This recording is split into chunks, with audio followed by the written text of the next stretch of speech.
탈환과 연임의 치열한 승부가 펼쳐지고 있는 공주시장 선거에서 김정석 민주당 후보는 정책 공약으로 맞서고 있습니다. 김정석 더불어민주당 공주시장 예비후보는 복지 분야 8가지 정책 공약을 발표했습니다. 복지 공약에서 어르신 AI 활용 안부 확인 및 AI 돌봄 로봇 보급 확대와 어르신 일자리 확대 및 지급액 현실화 등 획기적인 공약을 제시해 눈길을 끌었습니다. 김정석 후보는 6일 선거사무소에서 복지 공약 공주형 돌봄 통합 지원을 위한 전담 조직 설치와 돌봄 종사자 처우 개선을 제시했습니다. 또한 어르신 AI 활용 안부 확인 및 AI 돌봄 로봇 보급 확대와 경로당 운영진 안전지킴이 수당 현실화를 강조했습니다. 그리고 어르신 일자리 확대 및 지급액 현실화와 공주의료원 응급실 24시간 정상운영 지원을 약속했습니다. 특히 반다비 국민체육센터 건립 등 장애인 인프라 확충과 다문화 가구 공동체 활동 및 학습 격차 해소 등 복지 분야 8대 공약을 발표했습니다.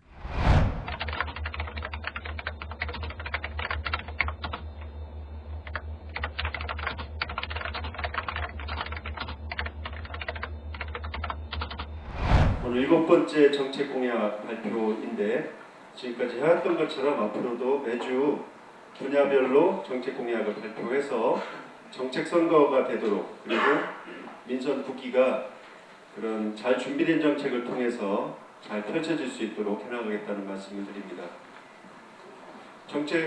복지 분야 정책 공약의 8가지를 준비한 것을 발표를 드리겠습니다. 모든 분야를 전부 커버해서 포괄해서 마치 업무 계획처럼 발표할 수는 없는 입장이라서 비교적 중요하다고 생각하는 것 그리고 반드시 다뤄가야 될 것들 중심으로 뽑았다는 말씀을 드리고 공백이 있는 부분은 기왕에 있는 정책을 이어가거나 아니면 실제 계획을 할 때 공익자들과 함께 하게 될 것입니다. 어쨌든 후보 입장에서 복지 분야 이런 방향으로 가겠다고 하는 비전을 일부는 실행 계획과 함께 보고를 드리겠습니다. 첫 번째는 통합 돌봄 지원입니다. 전담 조직을 설치해서 통합 돌봄 정책을 성공시키도록 준비를 철저히 하겠다는 그런 약속입니다. 정부는 노인과 장애인을 대상으로 또 장기적으로는 대상자 범위를 확대해서 보건의료, 건강관리, 장기요양, 일상생활돌봄에 대해서 서비스를 통합해서 제공하는 것을 목적으로 해서 3월부터 의료, 요양 등 지역돌봄의 통합 지원에 관한 법률을 시행하고 있습니다.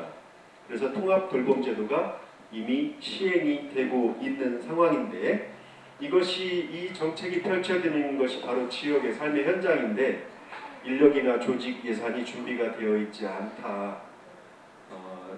전혀 준비가 안 된 건 아니지만 실제 실행할 수 있는 정도의 준비가 미흡하다는 그런 뜻입니다. 공주시에서는 우리 공주시 보건소나 읍면동 또 건보 또 국민연금공단 이런 다양한 기관과 함께 상호 협력해서 공주형 통합돌봄 지원을 해나가도록 해야 되겠습니다. 지금 팀 단위 준비를 하고 있는 걸로 알고 있는데 저는 일정 기간은 하나의 과단위로 준비를 해야만 이것이 성공하지 않을까 생각을 합니다. TF팀이나 소수의 팀으로서 준비할 수는 없는 것이 통합돌봄 제도이다 라고 생각을 해서 중점을 둔다는 그런 의미로 하나의 과단위로 즉 통합돌봄 지원과를 설치하겠다는 말씀을 드리겠습니다.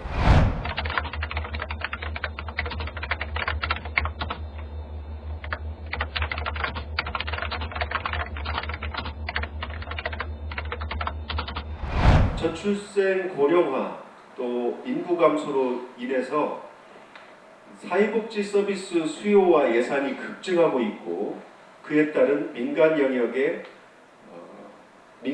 영역에서 감당하는 분야도 굉장히 커지고 있고 이것을 주로 사회복지 종사자들이 감당하고 있습니다. 그런데 임금과 근로 환경이 굉장히 열악한 상태에 있어서 전문성을 키우지 못하고 인권 문제나 이런 다양한 갈등을 빚고 있고 이직을 하고 있어서 질이 높은 복지 서비스로 상향하는 데 한계가 있다 이런 필요성 때문에 앞으로 이 장기요양병원이나 요양보호사나 장애인 활동지원사나 요양보호사 이런 다양한 돌봄 종사자에 대한 처우 개선을 통해서 근무 여건을 안정적으로 만들고 또 복지 서비스 질 향상을 꾀해야 되겠다 이런 방향입니다.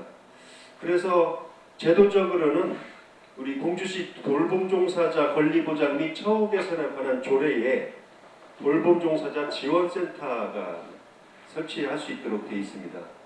돌봄 종사자가 굉장히 다양하고 그 유형도 다양하고 근무 환경이나 형태도 굉장히 다양하기 때문에 그에 맞는 지원 관리 방안을 찾도록 지원센터를 한다는 말씀이고, 가장 사회적으로 많이 문제되는 것이 국가지원시설과 지방이양시설 간에 같은 일을 함에도 불구하고 인건비가 차이가 많이 나서 복지부 정부에서도 인건비 가이드라인을 제시해서 하고 있는데 지자체 여건에 따라서 이것이 굉장히 격차가 큽니다. 특히 시설 간의 직종 간의 임금 격차가 크기 때문에 이것을 해소하는 데 지방정부가 집중해야 되겠다 하는 것입니다. 여기에 심리적 안전망, 휴식권, 안식제, 그리고 이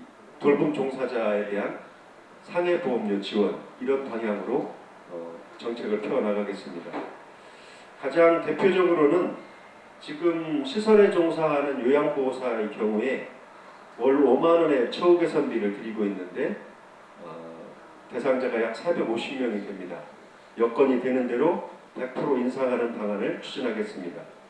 그 다음에 생활지원사 돌봄수당은 없는데 전혀 생활지원사의 지원은 사각지대라고 할 수 있겠습니다. 여기에 월 5만 원의 돌봄수당을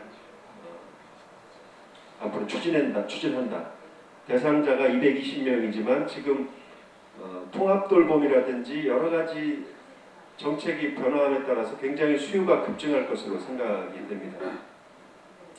그리고 사회복지 종사자 대상으로 단체 상해보험을 가입해서 보험료를 지원하는데 1년에 보험료가 약 2만 원 정도입니다. 그래서 지자체에서 보험료 정도라도 부담해서 지원하는 것이 어떨까 이렇게 추진 방향을 잡았습니다.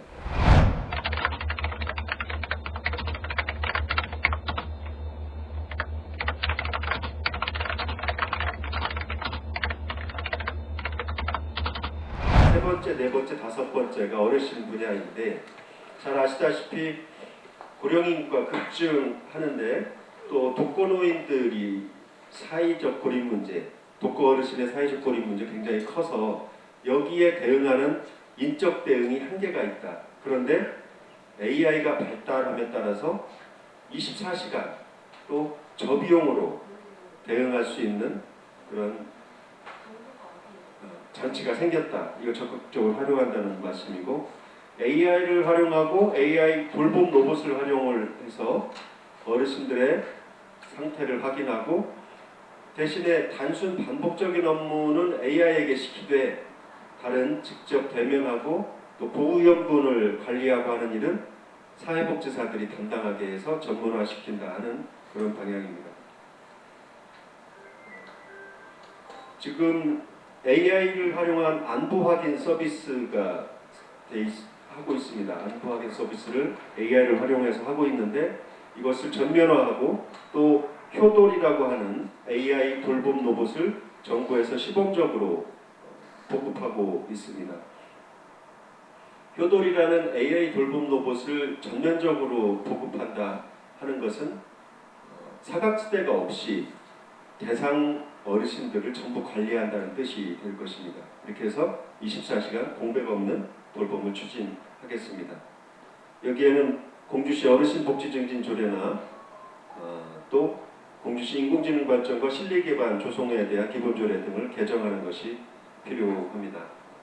더 나아가서 민선 7기에 공주시의 공주형 복지기준서를 각 분야별로 수립한 바 있는데 여기에 디지털 복지 분야를 더 한층 연구해서 여기에 시민들이 누려야 될 권리로 명문화하는 쪽으로 그렇게 추진하도록 하겠습니다.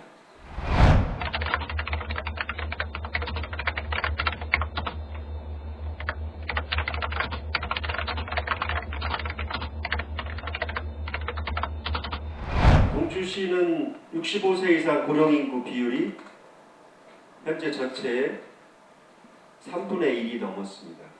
33.6%입니다. 충청남도 전체 평균이 24%인데 그보다도 높습니다. 그래서 공주시에서는 마을 경로당을 통해서 주로 여러 가지 관리도 하고 복지를 전달하는데 총 현재 446곳의 경로당이 있습니다. 이 경로당을 관리하고 여기에 경로당의 복지를 의존하는 노인 인구들을 전부 관리하는 것이 노인회입니다. 노인회장 또 총무 이분들에 대해서 지난 민선 7기에 월 5만 원씩 수당을 지역봉사 지도원 수당을 드리고 있습니다. 경로당의 회장님 총무님들한테 작은 금액이지만 이렇게 지역봉사 지도원 수당을 드리는 것은 공주시가 몇 개 지자체와 함께 최초로 시행을 했는데 보건복지부의 관련 법에 근거해서 최초로 생긴 복지제도입니다. 여기에 갈수록 고령 인구 비중이 높고 전체 인구 중에서 면 단위로 가거나 또 작은 마을로 갈수록 대부분이 다 고령 인구이고 대부분이 또 노인의 회원이십니다. 그래서 안전지킴이 수당이라는 이름을 하나 더 만들어서 월 5만 원씩 추가로 더 지급한다는 그런 계획입니다. 이렇게 하면 월 5억 원 정도가 더 소요가 되는데 시설 안전이나 화재 예방이나 또 감염병, 고독사, 안전사고 예방 이런 것에 노인의 운영진이 훨씬 집중할 수 있기를 바라겠습니다.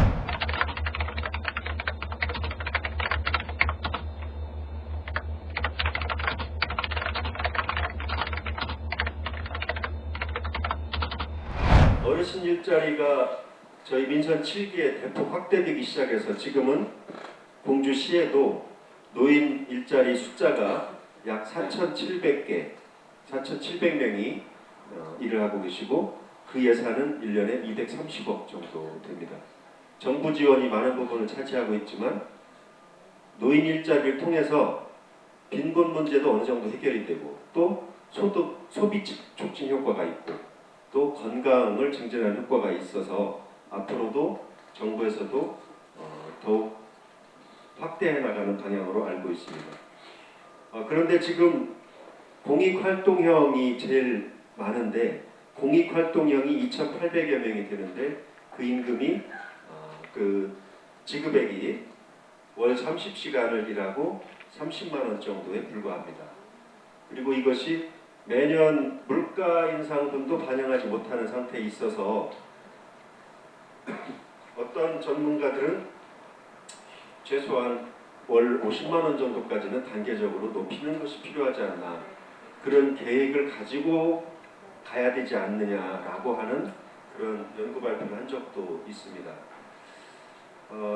저희 공주시에서도 공익형이 월 29만 원 지급하고 있는 이 부분에 조금 더 지급액을 현실화하는 것이 필요하다 이렇게 생각을 하고 그것을 우리가 지방재정이 넉넉하면 일부 지자체는 그렇게 하고 있습니다만 특별히 더 드리는 그런 방향으로 갈 수도 있고 아니면 일자리를 더욱 질적으로 고도화해서 신노년의 특성을 반영한 말하자면 사회 서비스형 또 민간형 일자리를 확대해 나가서 인력들이 더욱 다양한 일자리에 자신이 맞는 역할을 할 수 있도록 그렇게 하는 방향으로 추진해 나가도록 하겠습니다. 앞으로 민간 기업에서도 그 일자리 정책을 고령 친화적으로 개발해서 고용하거나 했을 경우에는 이에 대한 인증제도나 또 공공조달에 가점을 부여하거나 이런 방향으로 더욱 발전시켜 나가서 공공부문에서 세금으로만 부담하는 것이 아니고 일반 지역 사회에서도 노인 일자리 분야, 이 노인 빈곤 문제를 해결하고 노인들의 이 역량을 재활용하고 그리고 건강을 증진시킬 수 있는 노인 일자리 제도를 더욱 발전시켜 나가겠다 이렇게 말씀을 드리겠습니다.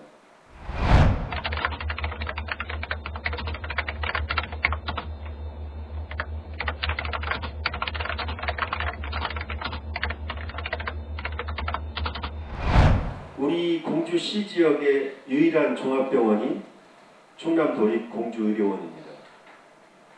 유일한 종합병원일 뿐만 아니라 응급실이 유일하게 있는 곳인데 매달 몇 시간씩 업무가 정지돼서 응급실 운영이 가동이 안 되고 있는 상황입니다.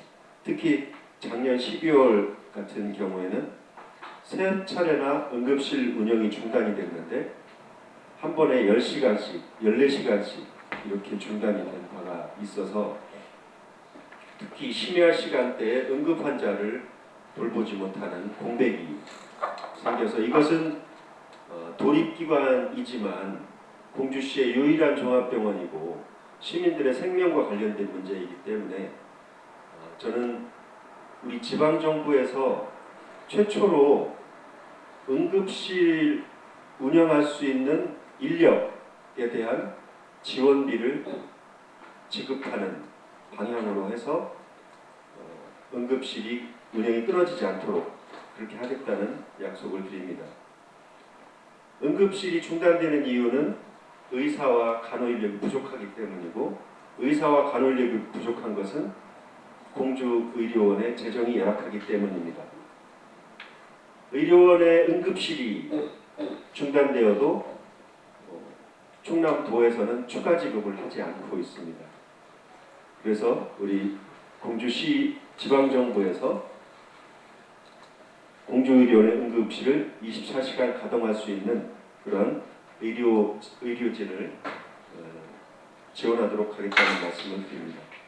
또 필요하면 응급의료진이 비상 대기할 수 있는 전용 공동주택도 얼마든지 제공할 수 있다. 복지부에서는 취약제 의료장비 지원 사업 같은 공모 사업도 있습니다.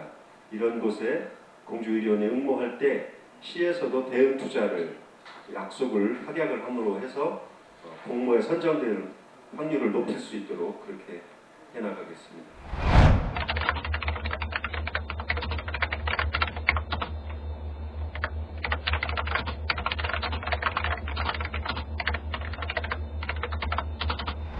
반다비 국민체육센터라는 정부 정책을 제 민선 7기에서 받아온 바가 있는데 땅을 마련해야 되고 건립비 여러 가지 또 설계 이런 것 때문에 여태까지 추진이 잘 안 되고 있었는데 우리 시의 거의 9% 10%가 장애인으로 등록되어 있습니다. 그 말씀은 그만큼 많은 장애인 체육에 전문화된 재활이라든지 그 몸에 맞는 맞춤형 스포츠가 꼭 필요하다는 것을 말하는 것입니다. 그래서 반다비 국민체육센터를 지금 계획으로는 160억 원 옹진동의 백제체육관에 붙여서 준비를 하고 있는데 여기에 수중재활 등 전문적인 재활을 할 수 있는 수영장, 그 다음에 도치아나 여러 가지 장애인 농구라든지 이런 걸 할 수 있는 다목적 체육관, 그리고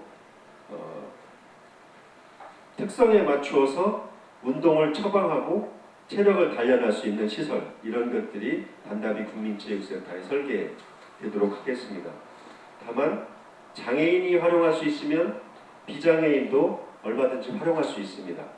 장애인에게 편한 시설은 비장애인도 편하게 활용할 수 있기 때문에 통합형 체육시설로 그렇게 운영하도록 하고 장애인의 유형별 특성에 맞춘 생활체육 지도자가 꼭 필요합니다. 또 그런 장애인 전담 생활체육 지도자의 양성 필요성도 있습니다. 그렇게 해나가겠다는 말씀을 드립니다.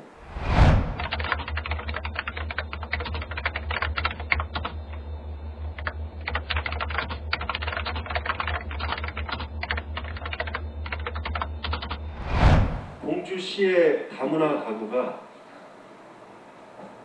1,100가구에 이르렀습니다.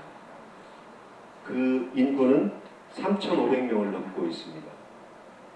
저희 민선 7기에 약 600여 가구에 2,000명이 되지 않았는데 이미 한 개 면 이상의 인구를 다문화 가구 가지고 있습니다.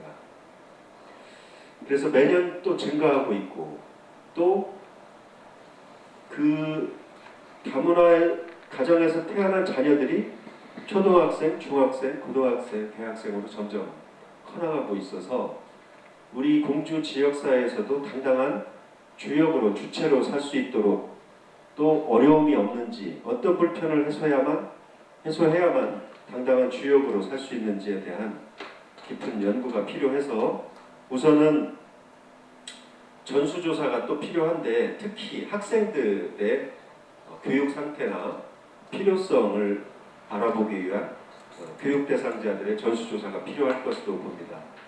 그리고 다문화 학생을 교육하는 데 필요한 교육 지원 조례를 아예 제도적으로 제정하는 것이 필요하다고 생각이 듭니다. 결국은 다문화 가정 자녀가 어떤 교육을 받고 합격차를 줄이면서 주역으로 설 수 있게 하느냐 하는 것이 우리 시의 주요한 정책 방향이 되어야 될 것이고 또 다문화 여성들이 이미 정착해서 오랫동안 살고 있지만 아직도 서로 간에 공동체 문화가 형성되어 있지 않거나 또 인권 문제나 차별 문제 같은 것을 호소하지 못하고 있거나 또 양육 정보를 교환하거나 이런 등으로 해서 좀 삶의 보람을 더 느낄 수 있는 이런 제도적인 것이 부족하다 해서 그런 프로그램 지원을 강화하도록 그렇게 하겠습니다. 지금까지 부족했던 부분이 이 공동체 활동 지원하는 분야, 그 다음에 실효성 있게 문화별로 교류 축제 지원, 또 읍면동에 나눠서 살고 계시기 때문에 지역 밀착형으로 읍면동별로 행복 모임 같은 것을 더욱 적극적으로 운영한다든지 하는 방식으로 지원해 나가겠습니다. 이 다문화 가정 도우미는 여성 젊은 인력을 다문화 가정 도우미라는 형식으로 양성을 해서 1:1 매칭으로 할 경우에 훨씬 큰 실효성이 있을 것으로 생각해서 추진하겠다는 말씀을 드리겠습니다. 예. 이렇게 말씀드린 걸로 하고 오늘 복지 분야에서 특히 언급하지 못한 분야가 여성 그리고 청년 대상 정책입니다. 이것은 조금 더 연구하고 조금 더 의견 수렴을 해서 다음 주에 발표하겠다는 말씀을 드리겠습니다.